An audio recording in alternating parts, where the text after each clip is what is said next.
On est vraiment très très content de vous avoir tous parmi nous. Et je pense qu'il y a pas mal de gens qui sont diplômés du master, et pour vous faire travailler un petit peu avant que nous, on commence à parler, j'aimerais bien que vous vous leviez, juste pour voir tous ceux qui sont diplômés, pour avoir une idée. Parce que ça... Ah, génial! Ouais, merci! Merci d'être ici, hein. Merci! Au moins, on a la photo de... C'est bien, c'est bien. C'était l'objectif, entre autres choses. Nous allons donc avoir une conversation avec Gaël autour de l'histoire de la conservation préventive et plus particulièrement de la naissance de ce terme et de ce concept. Nous avons choisi Gaël. Oui, je m'assois. Oui, parce que je suis en rouge. Sur le vert, ça doit Ça fait d'accord. tu risques de disparaître. Je vais juste lancer le chronomètre parce que c'est une conversation libre que nous n'avons pas répétée. Et nous avons choisi Gaël parce que c'est un enseignant du master depuis toujours. Et c'est aussi quelqu'un qui a travaillé à l'ICROM depuis 1969. Et quelque part, il a sans doute vu naître la conservation préventive, en tout cas le concept. Alors, comme nous avons 20 minutes et que Gaël aime bien être très précis et que nous avons du retard, je vais commencer directement en lui posant 3 questions personnelles pour lancer la conversation.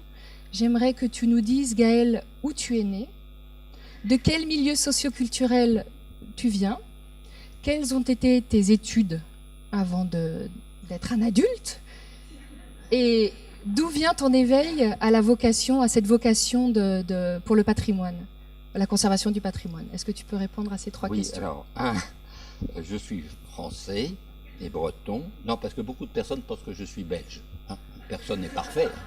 Beaucoup de personnes pensent que je suis archéologue. Je ne suis pas archéologue. Personne n'est parfait. Donc, je suis né à Paris.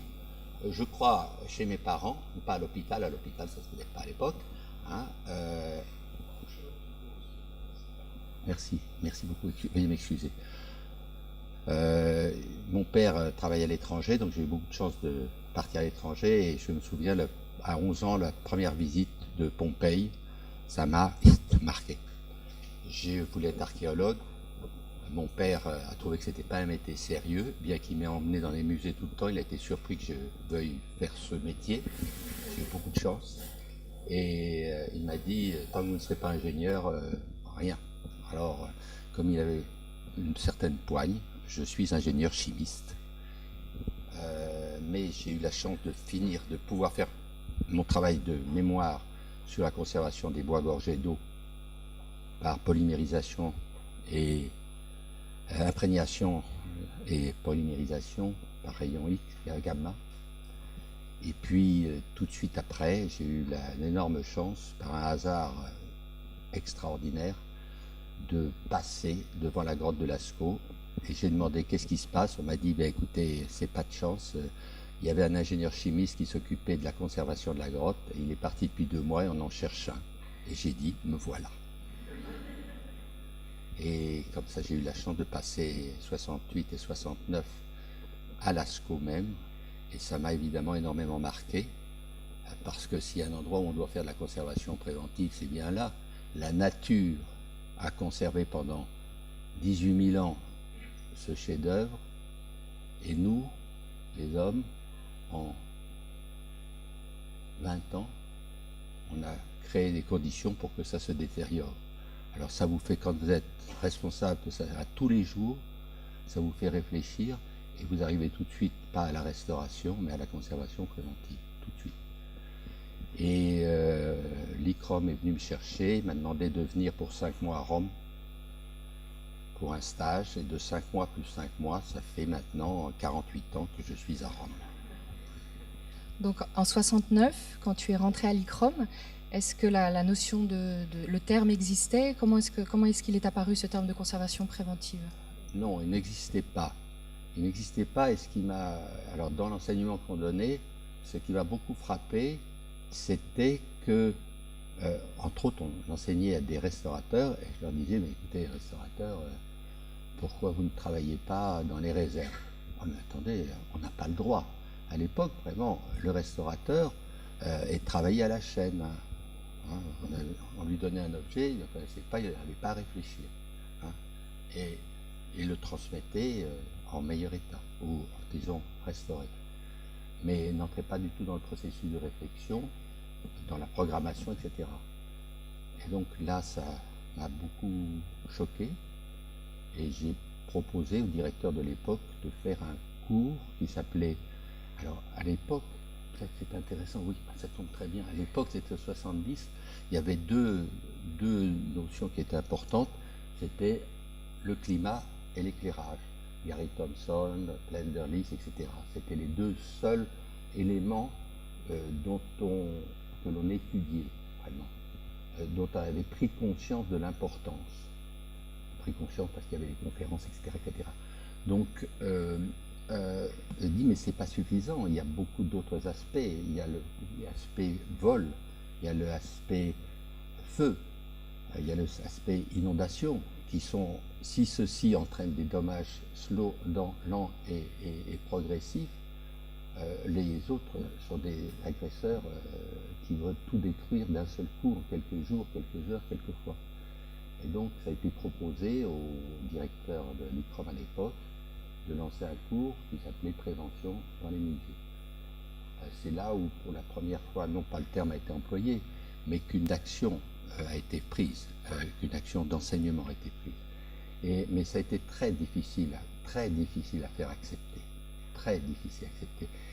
Et petit à petit, à travers ce cours à laquelle ont participé beaucoup de personnes qui aujourd'hui sont directeurs de musées, entre autres Madame Saul qui vient de quitter Versailles, est venue suivre ces cours à Rome de conservation préventive.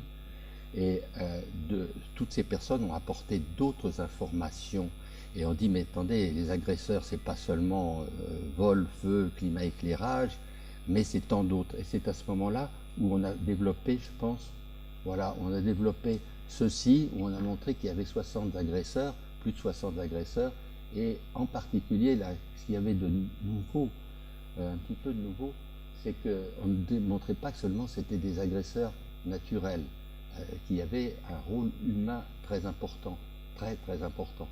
Et Lascaux s'est pas endommagé à cause de l'humidité. Il y a eu l'humidité, à 99,9%, l'humidité, elle existe depuis 18 000 ans. Mais c'est parce que nous avons modifié l'humidité. C'est parce que nous avons modifié le climat, nous avons intervenu dans la vie d'une œuvre. Et donc on a augmenté ceci et on a créé à ce moment-là, donc on a dit, il y a une forte importance du personnel, des responsables et du public. Et ça a un peu choqué les gens. Et à partir de ce moment-là, voilà, ça c'était dans les années 80. Et alors là, personnellement, je vois quelques dates importantes, si vous voulez juste. Alors la première, ça a été la RAFU, qui vraiment a sorti pour la première fois. Ton micro. Peut-être ça va être trop fort, ça va? Oui, ça va.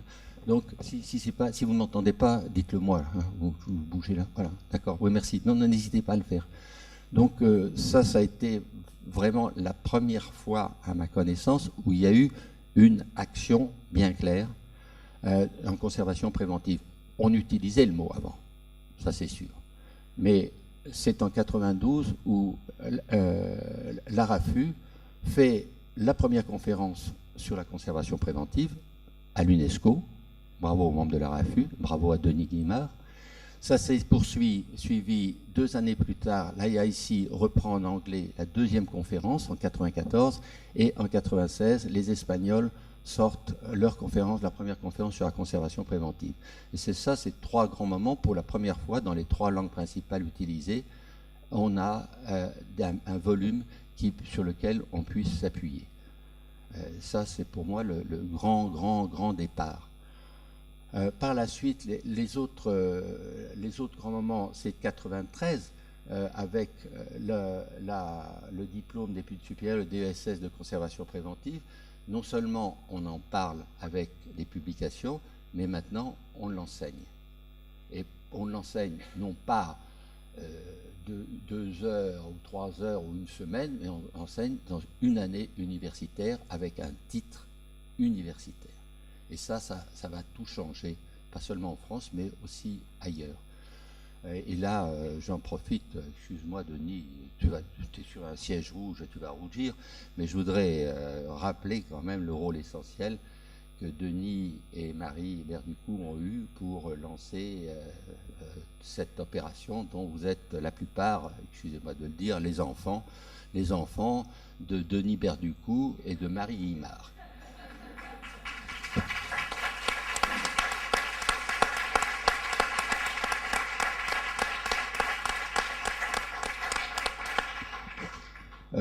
Et alors après ça s'est précipité, mais ça s'est pas précipité, vous voyez, on est en 2003, on passe de 1993 à 2004. En 2004, finalement, une association professionnelle, l'ICOM, reconnaît dans son code de déontologie, la prochaine, reconnaît le terme de conservation préventive pour la première fois. Et il explique que c'est un élément important et que les membres de la profession muséale sont tenus de créer les conditions. C'est la première fois où c'est accepté, à ma connaissance, au niveau d'une association professionnelle. Et il va falloir encore, vous voyez, 2004, il va falloir attendre 2000 plus tard, une définition. Parce que la définition, on ne l'a pas. Chacun a sa définition de conservation préventive. Et pour beaucoup, c'est uniquement toujours climat et éclairage. Donc il faut attendre encore 6 ans pour que on définisse, une définition soit proposée. Hein. Et il a fallu 6 ans de bataille pour la faire accepter. Et ça, c'était au sein de l'ICOM. C'est au sein de l'ICOM, et vous allez voir l'évolution. L'ICOM CC sur le prochain, et l'ICOM CC, ce texte finalement est mis en délibéré à l'Assemblée générale de New Delhi en 2008. Et c'est la première fois où une définition est donnée. On en parle depuis des années, mais il n'y a pas de définition et chacun y mettait l'explication qu'il voulait. Donc c'est voté à 92%, 8% de la profession refuse cette définition. Et puis il faut aller encore plus loin, c'est pas seulement au terme de l'ICOM CC qu'il faut que ce soit accepté, il faut après ça que ce soit accepté au niveau des 30 000 membres de l'ICOM, des 16 comités ou 18 comités internationaux. C'est pas seulement le comité, les conservateurs restaurateurs qui entre eux se donnent cette petite définition. Il faut attendre encore 2 ans pour, à Shanghai, en 2010, à l'Assemblée générale, cette définition soit proposée et elle soit votée à 96%. Mais il y a toujours 4% de la profession qui refuse cette définition. Mais maintenant, c'est officiel, c'est dans les textes, on peut s'y référer, et c'est cette définition qui va servir de base dans l'année d'après, lorsque le Chen, en 2010, parmi les groupes de travail, sur la terminologie, et ce groupe de travail refuse, comme l'ICOM CC refuse au départ, de définir ce que c'est que la conservation préventive. Au départ, il le refuse. Il faut se battre. Je peux vous raconter les histoires. Comment on s'est battu pour que ce soit accepté. Et finalement, le Chen, le Chen refuse de définir la conservation préventive, mais c'est tous les autres groupes de travail qui l'obligent à y réfléchir et à proposer une définition, et là on travaille conjointement avec eux pour que nous ayons la même définition. Et alors la grosse avancée avec le Chen, c'est que le Chen non seulement va définir la conservation préventive comme pour le patrimoine mobilier, mais aussi pour le patrimoine immobilier. Ce n'est plus que l'ICOM musée qui en occupe, mais c'est les musées, les bibliothèques, les archives, les monuments historiques, les sites archéologiques. L'ensemble la définition conservation préventive s'applique aujourd'hui à l'ensemble du patrimoine européen. Voilà un peu une évolution. Merci. Et ce qui est intéressant, c'est que la première semaine, pour ceux qui n'ont pas suivi le master ou le DESS, la première semaine, on la passe avec toi et on travaille sur la définition, soit d'un plan de conservation préventive ou de la définition même de la conservation préventive. Et les définitions, on les a récupérées, tu nous les as envoyées des différentes années. Donc on va vous les projeter pendant les pauses café et les pauses repas. Et en fait, les définitions sont variées. Il y a une définition officielle, mais chacun encore s'approprie plus ou moins cette définition à sa manière, en fait. Oui, c'est très intéressant. Maintenant, elle est officielle depuis 2010, donc il n'y a plus à la discuter. Mais jusqu'en 2010, chaque année, on passait 1 heure ou 2 à chercher, à cadrer bien ce qu'était la conservation préventive. Maintenant, on gagne du temps et on va y aller directement. Mais c'est très intéressant de voir de 1993, quand commence le DESS, jusqu'à aujourd'hui, l'évolution des définitions que les participants ont. Ils arrivent à un cours de conservation, à un DSS de conservation préventive, ils devraient savoir ce que c'est que la conservation préventive. Or, ils ont des idées très, très, très variées. Et ce que je voudrais dire, c'est qu'il ne faut pas oublier que tout le monde n'a pas en tête cette définition. Donc, quand vous allez parler de conservation préventive à des clients, ou que ce soit du privé ou du public, pensez que les personnes qui sont en face de vous, quel que soit leur âge, ont une idée quelquefois différente de la vôtre, et quelquefois une idée fausse, quelquefois une idée limitée, mais rarement la même idée que celle que vous avez. Donc n'hésitez pas à prendre du temps, quitte à leur donner la définition. Si on revenait sur la définition, vous pourrez voir que la définition ne parle jamais de musée, jamais de monument, elle parle de patrimoine culturel dans son ensemble. Oui, merci. Et alors du coup, aujourd'hui, la question qu'on pourrait se poser, c'est comment est-ce qu'on doit l'enseigner? C'est parce qu'en fait, il y a très peu de programmes. Est-ce qu'elle est enseignée de la même manière partout? Et en fait, on a la première session sur l'éducation, donc c'est intéressant parce qu'il y a Jean Brown qui vient nous expliquer comment elle l'enseigne en Angleterre. Il y a aussi la Suisse. Qu'est-ce que tu en penses? Elle devrait être enseignée d'abord à tous les niveaux, pas seulement évidemment aux conservateurs-restaurateurs. Or, elle n'est pas toujours enseignée à d'autres personnes qui devraient l'appliquer. Vous l'avez vu dans la première, dans le code d'éthique de l'ICOM. Dans le code d'éthique de l'ICOM, ils disent tous les membres de la profession, c'est-à-dire depuis l'archéologue, le conservateur, l'archiviste, le bibliothécaire, et à tous les niveaux des personnes qui sont en contact avec le patrimoine ou qui auraient décidé sur le patrimoine. À tous. Le gardien, on obtient des résultats extraordinaires quand on prend son temps pour parler avec des gardiens. Quand on prend son temps, ils sont passionnés. Parce que là, je suis sûr que certains d'entre vous, je vois certaines d'entre vous qui hochent la tête, vous connaissez le problème. Hein? Donc c'est tout le monde qui a sa responsabilité. On n'est pas les seuls à avoir cette responsabilité. Donc ça devrait être introduit dans tous les programmes. Malheureusement, ça ne l'est pas. Alors dans certains programmes, c'est introduit, mais pas assez pour moi. C'est pas en passant 8 jours qu'on change. Ça demande un changement de mentalité. C'est pas en 8 jours qu'on l'apprend. Ça prend du temps. Et il faut tout le monde, et pendant un temps suffisant pour intégrer pas seulement les techniques, mais intégrer, en fait, faire comprendre aux gens de leur responsabilité. Le jour où ils ont compris leur responsabilité, le jour où le gardien a compris sa responsabilité, son rôle dans la conservation préventive, il changera d'attitude, il travaillera mieux. Il fera mieux, et s'il le fait mieux, il le fait avec plus de cœur. Sa journée sera différente.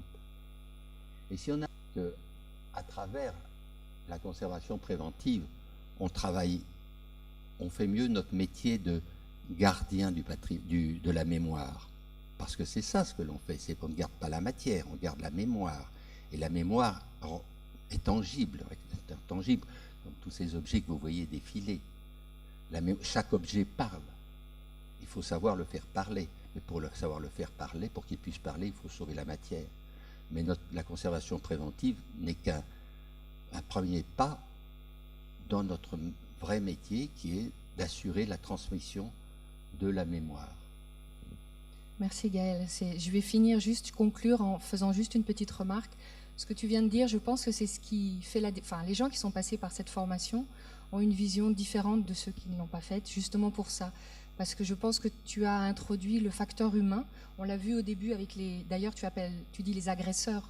En anglais, c'est très difficile à traduire parce qu'on dit risk management. On parle des risques, mais pas des agresseurs. Il y a un côté humain. Tu as vraiment introduit le public aussi. Le public est important. Et ça, on touche à la psychologie sociale, en fait, je pense. Et c'est peut-être ça la French touch, la différence entre les Français qui font de la conservation préventive et les anglo-saxons. Mais ça, c'est une question que je pose, que je lance. Je vois des regards dubitatifs. Et pour terminer, juste un clin d'œil pour vous prouver qu'en fait, c'est plutôt réjouissant parce qu'en fait, on a été à Rome, on a vu Gaël, et puis on s'est rendu compte qu'en fait, la conservation préventive, ça conserve. Alors, il fait son jogging tous les matins sur la Piazza Navona. Et on l'a surpris un jour. S'il n'y a pas de son, mais c'est pas grave. Vous pouvez nous voir.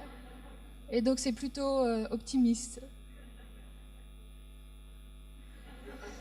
Il fait des photos aussi pour garder la mémoire. Et après, il va repartir en courant avec le plus jeune d'entre nous. Je vous raconte ça en douce. Bon, cette promotion exceptionnelle, qui est la promotion qui a lancé à Prévu, vous avez les représentantes ici, et je tiens à les féliciter actuellement pour ce superbe travail que vous avez fait. Cette promotion donc, est venue à Rome, et je les avais montré Rome, je leur ai montré certaines choses de Rome que j'aime à Rome. Et je leur ai, je sais pas, j'aurais dit, je sais pas comme ça, hein, que tous les matins, oui, j'habite juste à côté de la place Navone. Vous savez que la place Navone, c'est à 6 mètres au-dessus du cirque, du stade romain de Domitien de la fin du 1er siècle. Donc le stade est en dessous, et moi tous les jours, je fais mon jogging là, tranquille, à 7h, 7h30 du matin, il n'y a personne, etc. C'est magnifique, la place Navone, sans personne. Donc je fais ça, c'était pas prévu dans ce que je me disais. Et je leur disais, chaque matin, je rentre, la place est vide, je suis comme le coureur du marathon qui arrive, mais quand le coureur du marathon arrive, toute la foule se lève, c'est des hurlements, etc. Et moi, tous les matins, il n'y a personne. Il n'y a personne, il n'y a jamais personne. Et alors, je leur avais dit ça, comme ça. Et alors, ils ont pris la balle au bond, et le lendemain matin, quand je suis rentré, ils étaient dans le stade et ils m'ont fait la petite fête que vous avez vue. Donc ça m'est arrivé une fois, mais ils l'ont filmé. Ça ne se reproduira plus. Merci beaucoup Gaël. Voilà.